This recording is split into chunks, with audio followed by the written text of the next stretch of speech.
नमस्कार साथियों, soda classes Suratgarh के यूट्यूब चैनल पर आप सभी का हार्दिक स्वागत। आज हम लोग इकोलॉजी के अगले भाग पर बात कर रहे हैं, जिसके अंदर हम लोग उपभोक्ता और पोषण स्तर के संबंध में चर्चा करेंगे। बहुत इम्पोर्टेंट बिंदु हैं और इस टॉपिक पर भी अपने को व्यापक स्तर पर अध्ययन करना है, क्योंकि यह भी कंपटीशन एग्जाम के अकॉर्डिंग काफ़ी इम्पोर्टेंट पार्ट अदा करता है। तो स्टार्ट करते हैं अपने इकोसिस्टम के अंदर जो जैविक कारक थे ना, उनके अंदर जिनमें अपने उपभोक्ता पड़ा था। तो अब मैं आपको उपभोक्ता व पोषी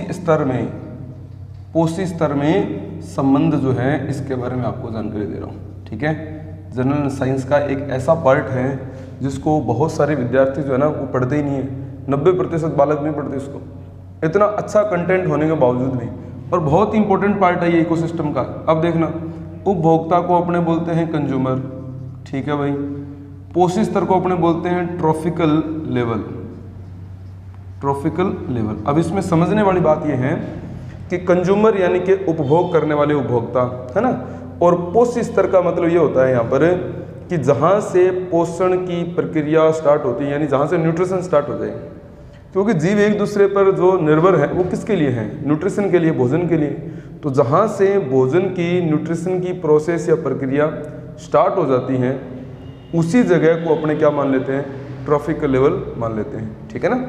तो अब एक कॉन्सेप्ट अपने को समझना है। एक मैं फूड चेन ले रहा हूँ, उसके माध्यम से जैसे हम लोग एक फूड चेन में सबसे पहले स्टार्टअप लेते हैं घास से, और घास को खाने वाला जो जंतु होता है वो होता है टिड्डा, है ना। तो घास को किसने खाया? टिड्डे ने खाया। और टिड्डे का भक्षण करने वाला जो होता है वो होता है मेंढक। टिड्डे को मेंढक ने खाया। और मेंढक का भक्षण करने वाला जो जीव है वो है सांप, है ना। मेंढक को सांप ने खाया। और सांप को खाने वाला जो जीव है वो कौन है? वो हो जाता है मोर। ठीक है। अब ध्यानपूर्वक इनके संबंध को समझना है। इसमें आप देखिए, घास जो है वो तो कौन है? प्रोड्यूसर। वो तो है प्रोड्यूसर यानी कि ये तो पी है, इसको तो पी से शो करेंगे, है ना। टिड्डा जो है वो क्या है? कंज्यूमर फर्स्ट है। तो कंज्यूमर फर्स्ट यानी कि प्राइमरी कंज्यूमर है, इसको अपने किससे शो करेंगे? C1 से। ठीक है ना, शॉर्ट में चल रहा हूँ मैं। अब मेंढक जो है वो कौन है? कंज्यूमर सेकंड है, तो इसको किससे शो करेंगे? C2 से। इसी प्रकार से सांप जो है वो कंज्यूमर थर्ड है, इसको किससे शो करेंगे? C3 से, है ना। और इसी चेन में जो मोर है वो कौन है? कंज्यूमर 4 है, इसको किससे शो करेंगे? C4 से, है ना। तो इस सीरीज में हमने ये देखा कि घास जो है वो प्रोड्यूसर है, टिड्डा जो है और मेंढक, सांप, मोर आदि ये सारे जो है वो कंज्यूमर हैं। और कंज्यूमर को हम लोगों ने क्रम से C1, C2, C3 और C4 अंकित किया है। ठीक है ना।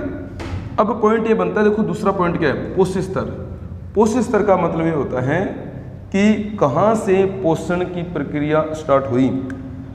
अब कंज्यूमर का जो सिंबल था वो C था, तो ट्रॉफिक लेवल का सिंबल अपने आप ही पता चल रहा है कि ट्रॉफिक लेवल का सिंबल क्या होगा? T होगा, है ना। तो T से शो करेंगे अपने। अब पोषण की यानी कि न्यूट्रिशन की जो प्रोसेस है, प्रक्रिया, वो स्टार्ट कहाँ से हुई? घास से ही होगी। तो हम लोग इसको भी यानी कि प्रोड्यूसर को भी क्या मानेंगे? ट्रॉफिकल लेवल मानेंगे। अब ट्रॉफिकल लेवल यानी कि पोषण स्तर कौन सा? ये पहला है, तो मैं इसको क्या बोलूँगा? T1 बोल दूंगा। ठीक है ना। अब देखिए, जो टिड्डा है इसका जो कंज्यूमर जो लेवल है वो तो क्या है? Consumer first. लेकिन ट्रॉफिकल लेवल क्या हो जाएगा? फर्स्ट के बाद में कौन आ जाएगा? सेकंड। इसी प्रकार से consumer second, tropical level third बनेगा। कंज्यूमर थर्ड, ट्रॉफिकल लेवल 4 बनेगा। और कंज्यूमर 4, ट्रॉफिकल लेवल क्या बनेगा? 5 बनेगा, है ना। इस प्रकार से पोषण स्तर जो है वो बदलते रहेंगे, T1, T2, T3, T4, T5। अब हमने सीखा क्या इसमें? देखिए, जो कंज्यूमर हैं वो तो प्रोड्यूसर के बाद में स्टार्ट होते हैं, जबकि जो ट्रॉफिकल लेवल है वो प्रोड्यूसर से ही स्टार्ट हो जाते हैं। यानी कि जितने कंज्यूमर होते हैं उनसे सदैव 1+ ही ट्रॉफिकल लेवल होता है, समझे ना।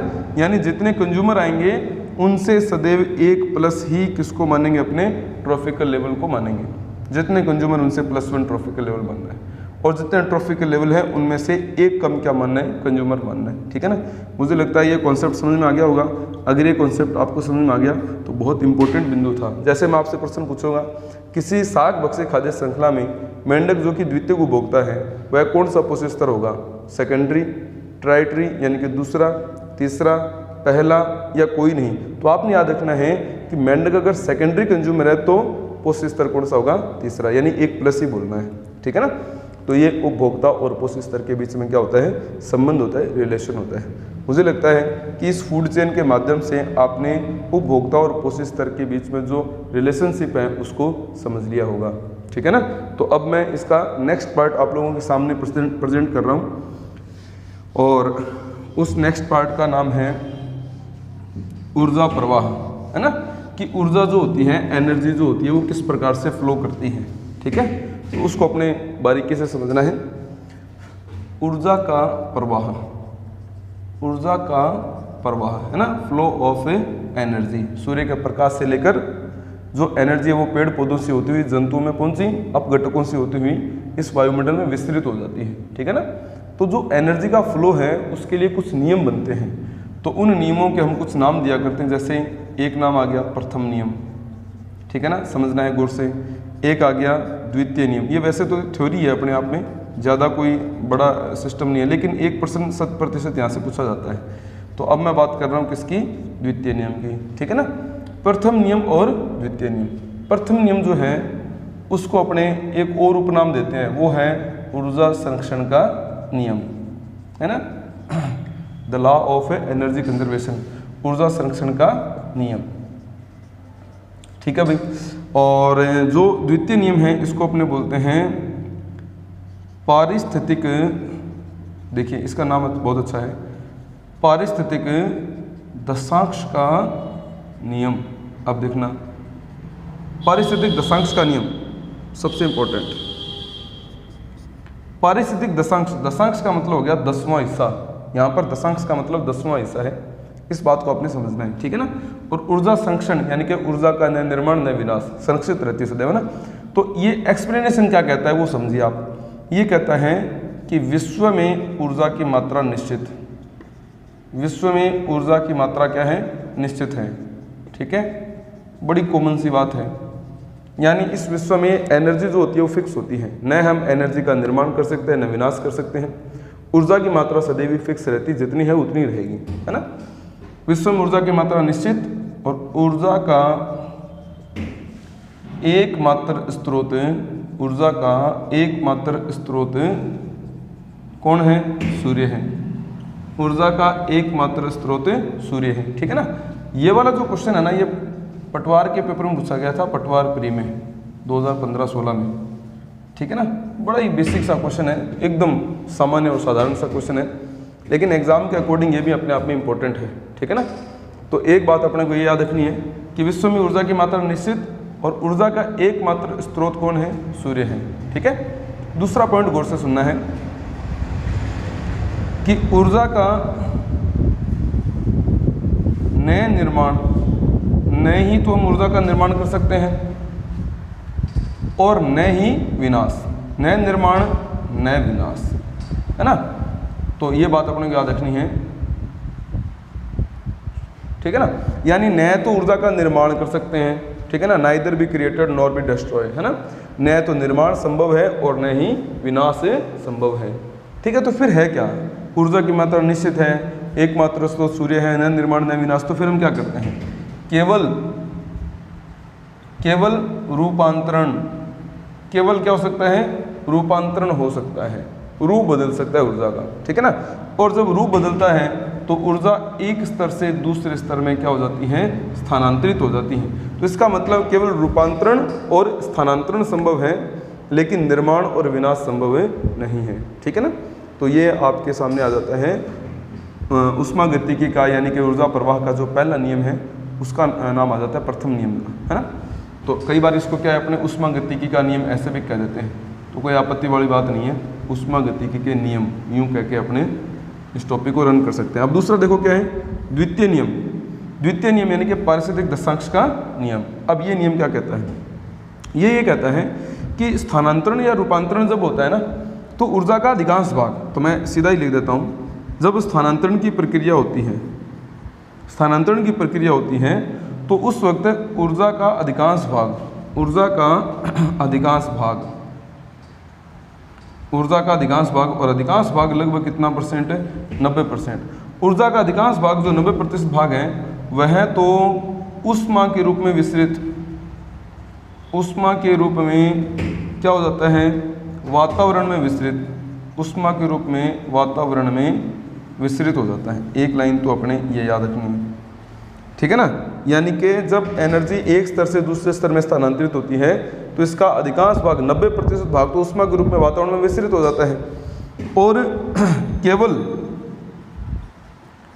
10% भाग, है ना, 10% जो भाग होता है यह भाग जो है यह भाग अगले पोषी स्तर में स्थानांतरित, ठीक है। तो ये बात अपने याद रखनी। देखो कि द्वितीय नियम हमें ये कहता है कि परिसिद्ध दशांश का नियम, यानी कि ऊर्जा का अधिकांश भाग 90% जो पार्ट है वो तो ऊष्मा के रूप में वातावरण में विसरित हो जाएगा, लेकिन केवल कितना प्रतिशत भाग भाई, 10% भाग, जो केवल 10% भाग है वही अगले पोषी स्तर में क्या होता है, स्थानांतरित होता है।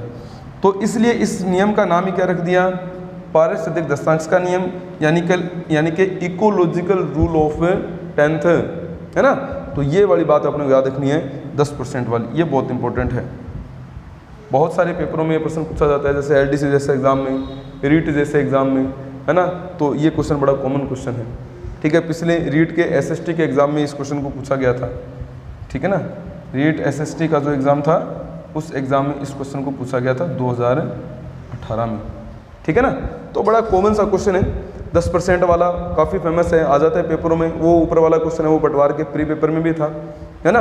और ये वाला जैसे LDC जैसे पेपरों में भी बहुत बार पूछा गया है, तो कोई बड़ी बात नहीं है ना, बहुत ही कॉमन चीज़ है। हाँ, थोड़ा सा एक बार पढ़ लोगे कि पारिस्थितिक दशांश का नियम जो है वो क्या है, तो आपको थोड़ा याद रहेगा कि 90 और 10% वाली बात इसमें आ जाएगी, है ना। इतनी सी बात है। तो आगे बात करते हैं अपने नेक्स्ट पार्ट पर। जो अगला भाग है वो बहुत महत्वपूर्ण है इकोलॉजी का, बहुत ही छोटा सा पार्ट है ना। तो इस इकोलॉजी वाले छोटे से पार्ट को आपने बड़ा सलीके से समझना है, जिसका नाम अपने पास आता है खाद्य पिरामिड। बहुत अच्छा क्वेश्चन बनते हैं यहाँ से, खाद्य पिरामिड, ठीक है। खाद्य पिरामिड या इसको अपने बोलते हैं फूड पिरामिड। बहुत ही उम्दा क्वेश्चन बनते हैं यहाँ से, बहुत इंपॉर्टेंट पार्ट है ये। तो खाद्य पिरामिड जो होते हैं इनकी अवधारणा माने इनका कॉन्सेप्ट दिया किसने था, इनकी अवधारणा जो प्रस्तुत करने वाला वैज्ञानिक था उस वैज्ञानिक का नाम था चार्ल्स इल्टन। देखो, खाद्य पिरामिड की अवधारणा को प्रस्तुत करने वाले वैज्ञानिक का नाम क्या था, चार्ल्स इल्टन नाम था। और इसी चार्ल्स इल्टन के कारण हम इन पिरामिड की अवधारणा को या इन पिरामिड को ऐसे बोलते हैं इल्टोनियन पिरामिड। अब देखो, खाद्य पिरामिड की अवधारणा क्योंकि चार्ल्स इल्टन ने प्रस्तुत की थी, इसलिए उनके पिरामिड की इस प्रोसेस को, इस अवधारणा को हम लोगों ने क्या नाम दे दिया, इल्टोनियन पिरामिड नाम दे दिया, ठीक है ना। और इल्टोनियन पिरामिड जो होते हैं वो कितने प्रकार के होते हैं, 3 प्रकार के हुआ करते हैं, ठीक है। सबसे पहले एक नंबर पे आएगा जीवों की संख्या के पिरामिड। बहुत अच्छा क्वेश्चन बनेगा यहाँ से भी, जीवों की संख्या के पिरामिड, ठीक है। इसमें मोस्टली सुनने वाली बात ज़्यादा है, ठीक है ना।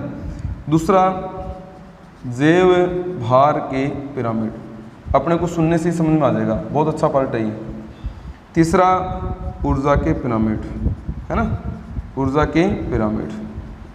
तो अपने को एक बात तो ये याद रखनी है कि ऊर्जा के पिरामिड जो होते हैं वो सदैव ही क्या होते हैं, स्थायी होते हैं, फिक्स होते हैं, ठीक है ना। जबकि जीवों की संख्या और जैव भार के पिरामिड ये स्थायी नहीं होते, स्थायी नहीं होते। किसी न किसी इकोसिस्टम में या तो पिरामिड सीधा बनता है या फिर उल्टा बनता है ना, इस प्रकार की बात है। तो पिरामिड का मतलब क्या है, त्रिभुजाकार आकृति या तो सीधी बनेगी या फिर त्रिभुजाकार आकृति कैसी बनेगी, उल्टी बनेगी। इस प्रकार से जब कोई त्रिभुजाकार आकृति को आधार मानकर हम जीवों की संख्या और जैव भार को रेगुलेट करते हैं तो उन्हें हम लोग किस नाम से जानते हैं, पिरामिड के नाम से जानते हैं ना। और इल्टोनियन इसलिए नाम पड़ा क्योंकि चार्ल्स इल्टन ने इसकी अवधारणा को सबसे पहले प्रस्तुत किया था, तो हम लोगों ने इस अवधारणा के कारण इसका नाम ही क्या रख दिया, इल्टोनियन पिरामिड। तो अब मैं आपसे चर्चा कर रहा हूँ जीवों की संख्या और जैव भार के पिरामिड के ऊपर, कि जीवों की संख्या और जैव भार के पिरामिड अपने को याद कैसे करने हैं, ठीक है। तो सुनिएगा, इसमें एक इकोसिस्टम याद करो कोई भी प्रकार का। जैसे मान लीजिए एक वृक्ष इकोसिस्टम की अपने बात करते हैं, ठीक है ना। वृक्ष इकोसिस्टम यानी कि एक पेड़ है, ठीक है। तो अब यहाँ से अपने को ये प्रश्न याद रखना है कि पेड़ कितना है, एक है, पेड़ एक है ना। तो मैं एक लाइन खींच देता हूँ एक बार ऐसे, एक पेड़ है। ठीक है। अब इसके ऊपर पक्षी कितने होंगे तो हम अंदाज़ा नहीं लगा पाएंगे, है ना, बहुत सारे पक्षी होंगे, ठीक है ना। तो एक बात ये याद रखनी कि पेड़ की संख्या तो एक है और पक्षी इसके अंदर क्या है, बहुत सारे हैं। तो बहुत सारे पक्षियों के लिए मैं बहुत सारी लाइनें खींच देता हूँ यूँ करके, ठीक है ना। थोड़ा सा कोई कॉन्सेप्ट क्लियर हो जाएगा अपना हल्का सा। अच्छा, इन पक्षियों के ऊपर, पक्षियाँ, गिलहरी, बंदर आदि सब पेड़ के ऊपर रहते हैं। इन पक्षियों के ऊपर जो माइक्रोब्स होते हैं, सूक्ष्म जीव, वो क्या होंगे, वो बहुत सारे होंगे। पक्षियों के ऊपर माइक्रोब्स यानी कि सूक्ष्म जीव, उनकी संख्या तो क्या होगी, बहुत सारी हो जाएगी। तो बहुत सारी संख्या के लिए मैं डॉट बना देता हूँ, बहुत सारे डॉट बना देता हूँ, देखो, है ना, बहुत सारे डॉट बना रहा हूँ। इसका मतलब ये आ जाएंगे सूक्ष्म जीव, ठीक है ना। तो थोड़ा सा आप देखो इसमें अपने क्या सीख रहे हैं, इस बात में अपने सीख क्या रहे हैं। सबसे पहली बात है कि नीचे जो ये मैंने लिखा है, ये तो क्या है, पेड़ की संख्या है ना। फिर जो ऊपर मैंने ये लाइनें खींची है वो क्या है, पक्षियों की संख्या, गिलहरी, बंदर आदि उनकी संख्या, फिर उनके ऊपर पाए जाने वाले सूक्ष्म जीवों की संख्या। अब इस लाइन से हम क्या सीख रहे हैं कि जीवों की संख्या के पिरामिड। अब जीवों की संख्या के पिरामिड में मैंने वृक्ष इकोसिस्टम लिया, तो अवधारणा ये कहती है कि वृक्ष की संख्या एक है, पक्षियों और जो इसके ऊपर गिलहरी, बंदर आदि उनकी संख्या ज़्यादा है और सूक्ष्म जीवों की संख्या बहुत ज़्यादा है। तो अब देखिए पिरामिड कैसा बना, उल्टा बना। कुछ समझ में आया, है ना। तो ऐसे आप इसको समझ लेना, थोड़ा सा अपने पेन का यूज़ करके थोड़ी सी बात को कवर कर लेना है ना। अब बाहर के पिरामिड की अपने बात करते हैं इसी इकोसिस्टम में। तो मैं फिर से वही पेड़ बना रहा हूँ, थोड़ा ध्यान रखना। एक बार अगर थोड़ी सी बात क्लियर होगी ना तो अपने को डाउट्स नहीं रहेंगे, ठीक है। बाहर अब मुझे ये बताओ कि पेड़ जो है वो आधार है इकोसिस्टम में, वृक्ष इकोसिस्टम में, तो पेड़ का वजन कितना होगा। तो स्वाभाविक सी बात है, पेड़ का वजन तो बहुत सारा हो जाएगा। तो बहुत सारी लाइनें खींच दो, है ना, बहुत सारा पेड़ का वजन हो जाएगा, मतलब बल्कि होता है पेड़, बहुत सारा वजन है पेड़ का। क्लियर हो गया, यानी कि पेड़ का वजन जो है वो बहुत सारा है, भार। अब मैंने भार लिख दिया, है ना। अब इस पेड़ के ऊपर कौन है, देखो इस पेड़ के ऊपर पक्षी हैं, ठीक है ना। तो पक्षियों का भार उसकी तुलना में क्या होगा, स्वाभाविक रूप से पेड़ की तुलना में पक्षियों का भार क्या होगा, कम होगा। तो जब पक्षियों का भार कम होगा तो थोड़ा कम लाइनें खींच दो, समझ गए कि कम है भार उसकी तुलना में, है ना। तो थोड़ी कम लाइनें खींच दीजिए कि कम भार है। ओके भाई। अब ये सोचने वाली बात है कि जो सूक्ष्म जीव है ना, तो सूक्ष्म जीवों का भार क्या होगा, तो सूक्ष्म जीवों का भार तो बहुत ही कम हो जाएगा। तो आप इतना सा करके छोड़ दो। अब आप खुद देख लीजिए कि ये आधार क्या बन रहा है, सीधा बन रहा है ना। तो ये किसका भार है, पेड़ का भार है, तो पेड़ का भार है ना। ये जो है ये किसका भार है, पक्षियों का भार, तो मैं लिख रहा हूँ पक्षी भार, ठीक है ना। ये जो लिख रहा हूँ ये लिख रहा हूँ मैं सूक्ष्म जीव का भार, ठीक है, सूक्ष्म जीव का भार। अब मुझे बताइए सूक्ष्म जीवों का भार, सॉरी। अब आप खुद देखिए कि धीरे धीरे वजन क्या हो रहा है, कम होता जा रहा है। पहले बहुत ज़्यादा था, फिर थोड़ा कम, फिर और कम। तो इस इकोसिस्टम में पिरामिड कैसा बना, सीधा।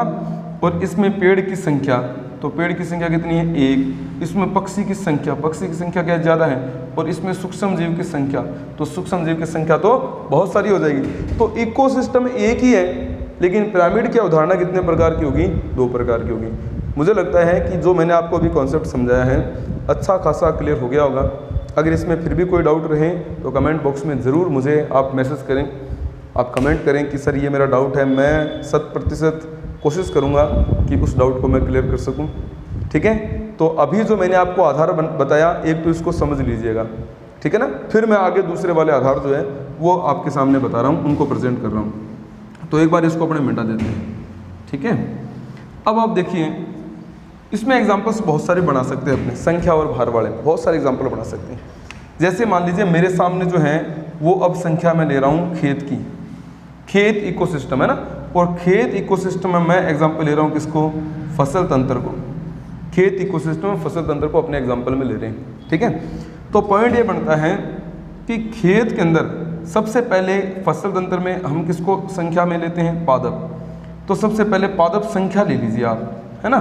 तो पादप संख्या कितनी होगी, देखो पादप संख्या तो बहुत हो जाएगी। ऐसे करके पादप संख्या है ना, बहुत सारी पादप संख्या हो सकती हैं। तो यूँ अपने पादप संख्या जो है उसकी संख्या अपने बहुत सारी ले सकते हैं। ये लो जी, ये मैंने सारे पादप संख्या ले ली। अब फसल तंत्र में पादप संख्या के ऊपर कौन होते हैं, माइट्स, यानी कि छोटे छोटे फड़के वगैरह कीड़े मकोड़े वो होते हैं, है ना। तो उनकी संख्या नो डाउट क्या होगी, कम होगी। सही बात है भाई।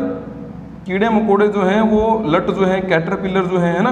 तो ये मैं लिख रहा हूँ, आगे लिख रहा हूँ मैं पीड़क लिख रहा हूँ। तो पीड़क मतलब यही होते हैं सारे ना, पेस्ट्स होते हैं सारे के सारे, जितने भी कीड़े मकोड़े हैं वो सारे के सारे हो जाते हैं। अब उनकी संख्या क्या होगी, कम होगी। अगर उनकी संख्या मान लो बहुत ज़्यादा हो जाए, है ना, बहुत ज़्यादा हो जाए तो पूरी फसल को ही नष्ट कर देंगे ना, तो उनकी संख्या कम होगी। और इन पीड़कों को खाने वाले कौन होंगे, इन पीड़कों को खाने वाले होंगे पक्षी, है ना, इन पीड़कों को खाने वाले कौन होंगे, पक्षी होंगे।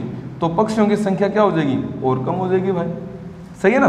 तो इस लिहाज से अगर मैं देखूं तो हमें पता चलता है कि इस इकोसिस्टम में संख्या का पिरामिड कैसा बनता है, सीधा बनता है। तो आपने ये ध्यान रखना है कि किसी भी इकोसिस्टम में हमें इन चीज़ों को बड़ा कॉमनली याद रखना है कि किस प्रकार से मुझे पिरामिड तैयार करना है, ठीक है। तो एक मैं आपको थोड़ा सा एग्जाम्पल और दे रहा हूँ, समझते रहना भाई सभी। एक एग्जाम्पल और देखिए, जैसे मेरे पास अब एग्जाम्पल आता है वन का, वन इकोसिस्टम है, ठीक है ना। तो वन इकोसिस्टम में पेड़ पौधे कितने होंगे, वही बात, बहुत सारे होंगे। और उन पेड़ पौधों को खाने वाले शाकाहारी जंतु क्या होंगे, कम होंगे, है ना। पेड़ पौधे जो हैं उनकी संख्या बहुत सारी होंगी, उनको खाने वाले जंतु कम होंगे। शाकाहारियों को खाने वाले मांसाहारी है वो और कम होंगे, और मांसाहारियों को खाने वाला जो शीर्ष होगा वो और कम होगा ना। तो वन जो होता है ना, उसमें सबसे पहले अपने को ये रखना है कि पादप क्या होंगे, सर्वाधिक होंगे, है ना। वनस्पति तो बहुत ज़्यादा होगी, ठीक है ना। तो मैं थोड़ा ऐसे लिख के इसको मैनेज कर रहा हूँ, ओके। पादप संख्या क्या होगी, सर्वाधिक होगी। पादपों को खाने वाले शाकाहारी क्या होंगे, कम होंगे। फिर शाकाहारी को खाने वाले मांसाहारी क्या हो जाएंगे, और कम हो जाएंगे, है ना। और मांसाहारी को खाने वाला शीर्ष वो क्या होगा, और कम होगा। खुद देख लीजिए कि इस वन इकोसिस्टम में संख्या का पिरामिड कैसा बनेगा, सीधा। तो एक याद रखना है, वन इकोसिस्टम में संख्या और भार दोनों में से किसी की भी बात कर लो, सदैव क्या रहेंगे, सीधे रहेंगे, ओके। तो मुझे लगता है कि आप लोगों ने जीवों की संख्या और जीव भार के पिरामिड को किसी भी इकोसिस्टम के आधार पर बनाना सीख लिया होगा। तो कुछ बातें आपने याद रखनी है कि जब भी किसी प्रकार का इकोसिस्टम आप पढ़ रहे हो, है ना। अब जैसे वन इकोसिस्टम में आपने ये आधार बना लेना है, चाहे भार में आ जाए चाहे संख्या में, है ना।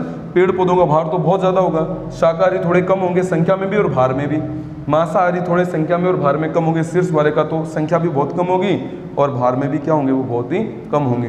तो वन इकोसिस्टम में संख्या और भार दोनों के पिरामिड सदैव कैसे बनते हैं, सीधे बनते हैं, ठीक है ना। तो ये जो है अभी जो मैंने आपके सामने अवधारणा बनाई है, मुझे लगता है अच्छी खासी समझ में आ गई होगी।